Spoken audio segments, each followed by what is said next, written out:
আসসালামু আলাইকুম সবাইকে। সবাই কেমন আছেন? আশা করছি ভালো আছেন।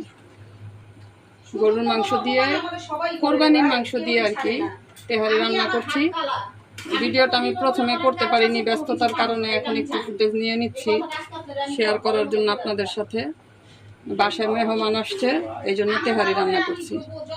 এখন চালটা কিন্তু দিয়ে দিয়েছি, 1 কেজি পরিমাণ চাল আছে, আর এখানে কোরবানির গোশ আছে প্রায় 1.5 কেজির উপরে আছে আর কি। 1 কেজি চালের সাথে এখন রান্নাটা কমপ্লিট করে নিব।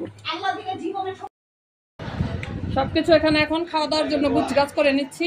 প্রথমে সালাতের যে আইটেমগুলি আছে সেগুলি নিয়ে আস। তুমি আলোটা ঠিক পুরোটা খাবারের যে তেহারিটা যে রান্না করেছি পুরোটা খাবার উঠিয়ে নিয়ে এসে করেছি। এখান থেকে আমরা বের করবো আর খাবো। একটু ঢেকে রাখি, ঠান্ডা হয়ে যাবে, প্লেট নিয়ে আসি। এখন নিয়ে আসলাম ডিম, এখন বের করলাম আমরা তো এটাতে খাওয়া দাওয়া। আমার এই আগে দিন মামুন ভাই, এটা তো মনের ভাই আর লাগতাছে কত। হ্যাঁ মামুন ভাই, আপনি একটু এই জায়গাটার মধ্যে বসেন, এই যে এই জায়গাটার মধ্যে বইয়া খান, এমনি বুইড়া একটু এমনি বুইড়া খান।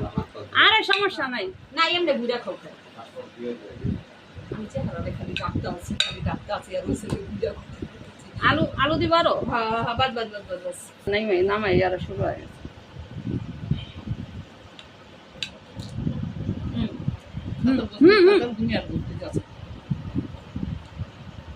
দেখো আলু কমায় দিই, আলু হলো আমার পোলা পানের লেগে দিচ্ছে।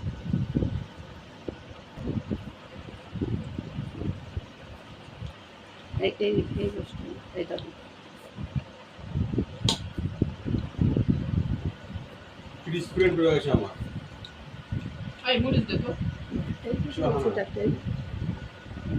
আমি তো এই লোকের এই দিই নেই, ফ্রেন্ড রিকোয়েস্ট দিইনি।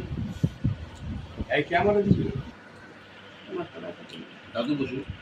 হ্যাঁ বসতেছে।